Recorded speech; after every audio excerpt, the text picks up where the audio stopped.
रुकिए, अगर आप यूपीएससी 2027 की तैयारी शुरू करने वाले हैं तो ये वीडियो देखने के बाद आपकी 6 महीने की भटकन बच सकती है। 2026 प्रीलिम्स ने एक बार फिर से साबित कर दिया कि केवल करंट अफेयर या केवल मॉक टेस्ट से चयन नहीं होगा।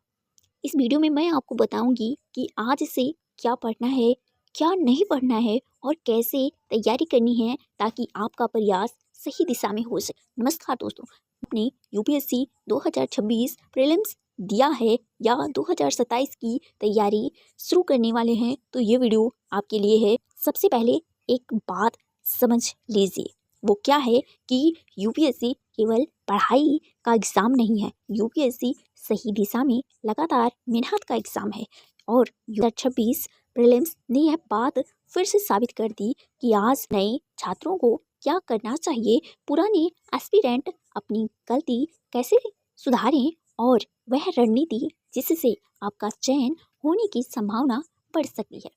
तो ये सारी बात आज की इस वीडियो में मैं कवर करने वाली हूँ। आप अपनी लाइफ को लेकर सीरियस रहिए, अपनी लाइफ पे ज़्यादा फोकस कीजिए। दूसरों अगला बंदा कर रहा है क्या नहीं कर रहा है उससे मतलब मत रखो। हमें क्या करना है, हमें अपनी लाइफ में आगे बढ़ना है। भाई हम दूसरों की कमियों को देखते हैं, हमें नहीं देखना है, हमें अपनी कमियों को देखना है। तब अब हम देखते हैं कि सबसे पहले 2026 प्रीलिम्स से क्या सीख मिली।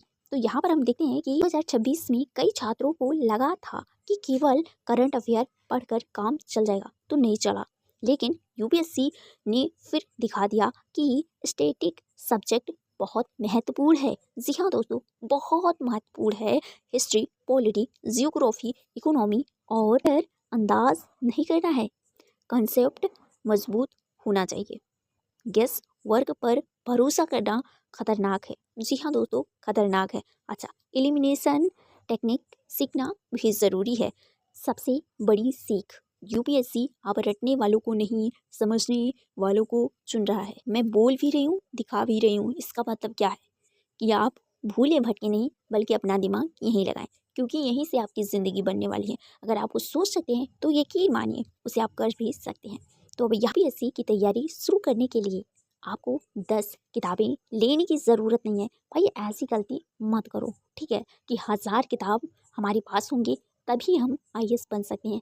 ये गलत मिथ है, ये गलत सोच है। और ऐसी सोच अगर कोई रख रहा है तो वो बहुत बड़ी गलत फैमिली में है। क्यों? क्योंकि यहाँ पर मैं आपको बता रही हूँ कि आपको चाहिए सही दिशा। वो फर्स्ट स्टेप में हम देखते हैं कि एनसीईआरटी से शुरू करना है। क्लास 6 से लेकर 12 तक की महत्वपूर्ण एनसीईआरटी की बुक आपको लेनी है। कौन सी बुक लेनी है? हिस्ट्री, ज्योग्राफी की बुक लेनी है। और जो भी बुकें लेनी है वो मैंने आपको इसी चैनल पर वीडियो है, आप देख सकते हो, ठीक है। अगर आप चाहते हो तो मैं आपको उस वीडियो का लिंक भी वीडियो की डिस्क्रिप्शन में दे दूंगी, वहाँ से आप क्लिक करके देख सकते हो, ठीक है। दूसरे स्टेप में आपको क्या समझना है कि रोज़ आपको अखबार पढ़ना है। जी हाँ, रोज़ पढ़ना है, केवल समाचार नहीं पढ़ना है, क्या इंपॉर्टेंट है उसमें वो पढ़ना है। तीसरे नंबर कि उसके पीछे का कारण क्या है ये आपको समझना है। कि पॉलिटी की मजबूत तैयारी करनी है। संविधान यूपीएससी का सबसे पसंदीदा क्षेत्र है। अब की बार लोग कहते हैं बहुत हार्ड आया था क्वेश्चन, मैं मानती हूँ हार्ड आया था, ठीक है, हार्ड है क्वेश्चन, ऐसा नहीं करने वाला है। तो जिस स्टूडेंट को आता भी है ना तो उसमें कन्फ्यूजन वाली क्वेश्चन होते हैं और इतने लेंदी क्वेश्चन थे। अब की बार मैं बताऊँ तो उसमें स्टूडेंट का जो स्टूडेंट है उसके टाइम बहुत ज़्यादा खत्म हो रहे थे। ऐसे ऐसे क्वेश्चन थे जो एक एक पेज के थे भाई, आप समझ सकते हो और देख भी सकते हो। मैंने टेलीग्राम पे आप देख सकते हो, लिंक डिस्क्रिप्शन में मिल जाएगा। क्वेश्चन भी भेजे हैं एंड उसके साथ साथ उसके एक्सप्लेनेशन भी भेजे हैं, जीएस प्लस सी सेट दोनों की, ठीक है, फ्री में। आपको केवल टेलीग्राम के ही लिंक नहीं मिलेंगे बल्कि हमारे व्हाट्सएप का एंड जो आप वीडियो देखने वाले हो उसका भी लिंक आपको डिस्क्रिप्शन में मिल जाएगा। तो यहाँ पर अब हम देखते हैं कि चौथा स्टेप हमारा क्या है। देखो यहाँ पर चौथा हमारा स्टेप ये है कि जियोग्राफी और आपको इकोनॉमी के बेसिक मजबूत करने होंगे। जियोग्राफी आप ऐसे समझिए कि आपका ये वातावरण है, ठीक है, इसमें आप समझ के पढ़ते हो तो आपको याद रहेगा। अगर आप रट रहे हो तो नहीं आने हैं। कहते हैं रटत विद्या घटत, तो वही वाली बात है, ठीक है। इकोनॉमी सब लोग कहते हैं कि बहुत ज़्यादा क्या है, टिपिकल है, लेकिन अगर आप बार बार उसे रिकॉल करो और बार बार रिविज़न करो तो ऐसा नहीं होने वाला है, ठीक है। पहली बार अगर कोई कुछ नया करता है तो उसके लिए वो कठिन लगता है, ठीक है, ऐसा लगता है नहीं होगा, लेकिन क्यों नहीं होगा? अगर आप बार बार प्रयास करो तो क्यों नहीं होगा? ऐसा कुछ है ही नहीं दुनिया में कि आप नहीं कर सकते हो, सब कुछ कर सकते हो, बस करने की जिद तो पालो। पांचवा हमारा स्टेप ये है कि नोट्स बनाना शुरू करें। ठीक है, अगर आप तैयारी करो तो नोट्स बना लें। यहाँ पर हम बात करते हैं कि 2027 एस्पिरेंट के लिए बुक लिस्ट, यानी कि बुक कौन कौन सी लेनी है जो कि आपके लिए इम्पोर्टेंट है। ठीक है, ये बुक आपको लेना ही लेना है। Number 1 history. हिस्ट्री में कौन कौन सी बुक लेनी है, यहाँ पर मैं केवल आपको ये बता रही हूँ कि हिस्ट्री में आपको NCERT प्लस स्टैंडर्ड बुक लेनी है। स्टैंडर्ड बुक के अंदर कई बुकें आती हैं, जैसे कि एंसेंट, मिडेवल, मॉडर्न हिस्ट्री आते हैं। पॉलिटी के आपको बुक लेनी है, M लक्ष्मीकांत की बुक लेनी है जो कि स्टैंडर्ड बुक है। ठीक है, ज्योग्राफी की बुक लेनी है जिसमें आपको NCERT प्लस एटलस की बुक लेनी है। अब यहाँ पर मैं आपको स्टैंडर्ड बुक इसलिए नहीं बोल रही हूँ क्योंकि यहाँ पर आपको लेने की ज़रूरत नहीं है। यहाँ से आपके जो क्वेश्चन बनते हैं वो NCERT से ही बनते हैं। 11th 12th की NCERT की बुक ले लीजिए। अगर आपका बेसिक नहीं मजबूत है तो आप यहाँ पर भी आपको 6 से लेकर 12th तक बुक लेनी ही होगी। अगर आपने क्वेश्चन 2026 के प्रीलिम्स के क्वेश्चन देखे होंगे तो आपसे क्वेश्चन पूछा था ऐसे कौन कौन से देश हैं जो हार्मूज जल डमरू मध्य को पार करके हिंद महासागर में जाएंगे। ठीक है, ऐसे क्वेश्चन पूछा था जिसमें आपको पता होनी चाहिए। यहाँ पर हम बात करते हैं इकोनॉमी की। इकोनॉमी में आपको बेसिक कॉन्सेप्ट के लिए बुक लेनी होगी। अब यहाँ पर जो आपको अच्छा लगता है NCERT या फिर आपको रमेश सिंह की बुक अच्छी लगती है वहाँ से कवर कर सकते हो, या फिर आप क्लासेस देखकर कवर कर सकते हो, क्योंकि यहाँ पर इकोनॉमी आप खुद पढ़ के आपको नहीं आएगा। ठीक है, आपको यहाँ पर टीचर की हेल्प लेनी ही होगी, क्योंकि क्या होता है कि अगर आपको टीचर बताते हैं तो आपको अच्छे से समझ में आ जाता है। ठीक है, अब यहाँ पर हम बात करते हैं एनवायरनमेंट की। एनवायरनमेंट के लिए आपको स्टैंडर्ड बुक ले लीजिए या फिर किसी कोचिंग का बुक ले लीजिए। ठीक है, अब यहाँ पर करंट अफेयर की बात करते हैं तो न्यूज़ पेपर पढ़ना है, आपको रोज़ाना पढ़ना है, मंथली मैगजीन भी पढ़नी है, फॉलो करनी है, दोनों चीज़ फॉलो करनी है। ध्यान रखिए 50 किताबें आपको नहीं लेनी है, 5 से 6 बुकें आपको बार बार पढ़नी है, जो कि मैंने आपको ऊपर बता दी। Revision most of the important चीज़। जहाँ पर हम बात करते हैं टाइम टेबल की कि हमारी टाइम टेबल क्या होनी चाहिए अगर हम एस्पिरेंट हैं, अगर हम कोई जॉब कर रहे हैं या हम कोई अदर चीज़ कर रहे हैं तो कैसे हम मैनेज करें। तो यहाँ पर हम देखते हैं कि टाइम टेबल, अगर आप एस्पिरेंट हैं तो क्या करना है आपको। तो यहाँ पर आपको 4 से 5 घंटे प्रतिदिन पढ़ना है। हाँ भाई, आज से अभी से शुरू कर दो। अगर आप जॉब कर रहे हो तो आपको 3 से 4 घंटे रोजाना पढ़ना है। फुल टाइम आप घर पे रह रहे हो या फिर कहीं रह रहे हो जिसमें आप कोई भी वर्क नहीं कर रहे हो, ठीक है, तो यहाँ पर आपको देना होगा 8 से 10 घंटे पढ़ाई में, स्टडी में अपनी। लेकिन याद रखिए, घंटा से महत्वपूर्ण है कंसिस्टेंसी। जिस दिन आपकी कंसिस्टेंसी टूट जाएगी उस दिन सोचिए आपका सपना चूर चूर हो जाएगा। जी हाँ दोस्तों, मैं सही कह रही हूँ, सच में कह रही हूँ कि कंसिस्टेंसी बहुत ज़्यादा ज़रूरी है। आप किसी रील को मत देखकर यूपीएससी की तैयारी कीजिए, क्योंकि ये छोटा मोटा एग्ज़ाम नहीं है, ये बड़ा है। और आप ये ऐसा एग्ज़ाम नहीं है कि तुक्का लगाकर आप यूपीएससी क्लियर कर सकते हो। मान लेती हूँ मैं कि आपका प्रीलिम्स निकल जाता है तुक्का लगाकर, लेकिन भाई जो मेंस का पेपर होगा उसमें क्या तुक्का लगाओगे? क्या आपको गलतियां नहीं करनी है? सबसे महत्वपूर्ण गलती ये नहीं करनी, क्या हर महीने नई किताबें खरीदना, ये गलत बात है, ये कभी भी मत करना। ठीक है, हर टेलीग्राम चैनल ज्वाइन करना। बहुत सारे स्टूडेंट होते हैं कि जो भी टीचर आपको टेलीग्राम का लिंक बताएगा, एक ही PDF डाउनलोड करो ना, तो बार बार पढ़ो, उसी को रिवाइज करो। क्या मतलब रह जाता है कि आप 1000 के बाजार में कुछ ही नहीं पा रहे हो।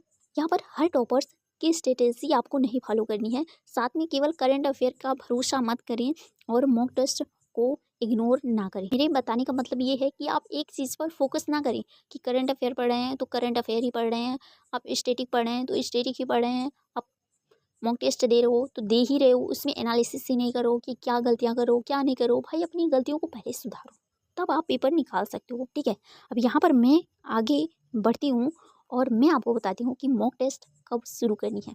बहुत लोग गलती करते हैं, क्या करते हैं, पहले पूरा सिलेबस खत्म होने का इंतज़ार करते हैं। ऐसा मत कीजिए। क्यों? क्योंकि शुरुआत में MCQ लगाइए कि कैसे क्वेश्चन आ रहे हैं, कैसे क्वेश्चन पूछे जा रहे हैं, एंड गलतियों की कॉपी बनाइए। गलती जो आप कर रहे हो उसकी कॉपी बनाइए कि क्या क्या आप गलतियां कर रहे हो। बार बार रिवीजन कीजिए, क्योंकि रिवीजन आपका ही पेपर क्लियर करने वाला है। रिवीजन फार्मूला क्या है? यूपीएससी में पढ़ना आसान है, याद रखिए कठिन है। इसीलिए फर्स्ट रिवीजन में आपको क्या करना है, 24 घंटे के भीतर आपको रिवीजन करना है। दूसरी बार अगर आप रिवीजन करो तो 7 दिनों के बाद करें रिवीजन, और तीसरा रिवीजन आप 1 महीने के बाद रिवीजन करें। मेरा बताने का मतलब ये है कि अगर आप एक सब्जेक्ट पढ़ो तो उसे कितने कितने दिन के बाद आपको रिवीजन करना है। देखो भाई, 100 बुकें रख लेते हो, एक एक बार सारी बुकें पढ़ लेते हो, मैं मान के चलती हूँ भाई आपको 1% 2% याद हो जाएगा 100% में से, और 98% 98% आपसे छूट जाएगा, भूल जाएगा, तो क्या मतलब रह जाएगा, कुछ नहीं रह जाएगा। तो यही है कि 5 से 6 बुकें पढ़ो लेकिन बार बार रिवीजन करो। यह तरीका आपकी याददाश्त मजबूत करने वाला है, और हाँ, साथ साथ आपका पेपर भी क्लियर कराने वाला है। 2026 प्रीलिम्स ने क्या साबित किया? 2026 प्रीलिम्स ने यह साबित किया कि कंसेप्ट ज़रूरी है ना कि फैक्ट। यहाँ पर रिवीजन ज़रूरी है ना कि न्यू मटेरियल। प्रैक्टिस ज़रूरी है ना कि ओवर कॉन्फिडेंस। कंसिस्टेंसी ज़रूरी है ना कि मोटिवेशन। अटेम्प्ट वालों के लिए क्या ज़रूरी है? अगर आप 2027, 28 या फिर इसके आगे अपना फर्स्ट अटेम्प्ट देना चाहते हो तो अभी से यह लक्ष्य बना लें कि फाउंडेशन मजबूत करना ही करना है, एनसीईआरटी खत्म करनी है, और करंट अफेयर समझना है, और एमसीक्यू प्रैक्टिस आपको करनी है। ठीक है, ये आप अपने दिमाग में रखें। फाउंडेशन मजबूत करना है, एनसीईआरटी खत्म करनी है, करंट अफेयर समझना है, एमसीक्यू प्रैक्टिस करनी है, नोट्स तैयार करने हैं। और अभी रैंक के बारे में मत सोचिए, अभी सिस्टम बनाइए। सेकेंड या थर्ड अटेम्प्ट वालों के लिए क्या है? इनके लिए ये है कि आप खुद से पूछें पिछले प्रयास में कहाँ गलती हुई, कम रिवीजन या फिर कम प्रैक्टिस, या फिर टाइम मैनेजमेंट की कमी हुई, या फिर नेगेटिव मार्किंग हुआ तो क्या हुआ। गलती पहचानना ही सुधार की शुरुआत है। याद रखिए, यूपीएससी एक मैराथन है, यह 100 मीटर की दौड़ नहीं है। धीरे धीरे चलिए लेकिन रोज चलिए। जो छात्र रोज थोड़ा थोड़ा आगे बढ़ता है अंत में वही सबसे आगे निकलता है। अगर आप यूपीएससी 2027 की तैयारी कर रहे हैं तो कमेंट में लिखिए यूपीएससी 2027। मैं पूरी तैयारी के साथ आ रहा हूँ या फिर आ रही हूँ। वीडियो पसंद आए तो इस वीडियो को लाइक शेयर ज़रूर कीजिए। क्यों? क्योंकि जो न्यू स्टूडेंट हैं उनके पास ये वीडियो पहुंच सके और वो सही समय पे सही तैयारी शुरू कर सकें। ये वो ना सोचे कि 2026 प्रीलिम्स का पेपर इतना हार्ड था तो उनके मन में ऐसा है कि इसकी तैयारी ही ना करें। भाई, हर एक एग्ज़ाम अब टिपिकल आ रहा है और कठिन आ रहा है। आपको समय के हिसाब से चेंज होना पड़ेगा। ऐसा सोच रहे हो कि जैसे पहले क्वेश्चन आते थे वैसे अब आएंगे तो आप गलत डायरेक्शन, क्योंकि हर एक एग्ज़ाम में आपको मेहनत करनी होगी। तो अगर आपने सोच लिया है तो इसे करो। ठीक है, इसके साथ साथ अगर आप कुछ और करना चाहते हो, जॉब करना चाहते हो और कुछ करना चाहते हो तो करो भाई, क्योंकि जब तक पैसा नहीं रहेगा तब तक तैयारी भी नहीं हो सकती है। आने वाले दिन में मैं यूपीएससी 2027 की पूरी तैयारी, time table, book list, notes और रणनीति पर विस्तृत वीडियो लेकर आने वाली हूँ। और हाँ, अगर आपको पीवाईक्यू क्वेश्चन देखना है, क्वेश्चन पेपर देखना है यूपीएससी के, चाहे वो प्रीलिम्स के हो या फिर मेंस के हो, आप देख सकते हो। प्रीलिम्स के आपके क्वेश्चन के साथ साथ आंसर मिलेंगे, मेंस के आपको क्वेश्चन देखने को मिलेंगे कि किस प्रकार से क्वेश्चन पूछे जाते हैं, वो चाहे ऑप्शनल हो या फिर जीएस हो, सभी क्वेश्चन आपको देखने के लिए मिलेंगे। ऐसा अगर कोई कह रहा है कि 2026 में जो प्रीलिम्स का पेपर है उसमें पता नहीं कहाँ से क्वेश्चन आ गए हैं, तो वो गलत जगह में है, गलत डायरेक्शन में है। हाँ, ऐसा क्वेश्चन पूछा था जो बहुत लेंदी थे। ऐसा कोई एक्सपेक्ट ही नहीं कर सकता कि ऐसे क्वेश्चन पूछ सकते हैं, लेकिन ऐसे भी क्वेश्चन थे जो संविधान से थे, एंड जो हमारे आर्टिकल हैं वहाँ से थे। कुछ ऐसे क्वेश्चन थे भाई, तो ऐसे क्वेश्चन हैं, आपको पढ़ने की ज़रूरत है, समझने की ज़रूरत है। आपको नए ट्रेंड के हिसाब से बदलना होगा। ठीक है, पहले किस प्रकार से क्वेश्चन पूछता था और अब की बार किस प्रकार से क्वेश्चन पूछा है, उसी के हिसाब से आप आगे की एग्ज़ाम की तैयारी कर सकते हो। सो वीडियो कैसा लगता है नीचे कमेंट बॉक्स में ज़रूर मेंशन कीजिएगा। और इस तरह की वीडियो के साथ मैं आपसे मिलूँ किसी नेक्स्ट वीडियो में। तब तक के लिए bye bye, tata, take care. और हाँ, अगला वीडियो आपको किस पे चाहिए नीचे कमेंट बॉक्स में ज़रूर ये भी मेंशन कीजिए।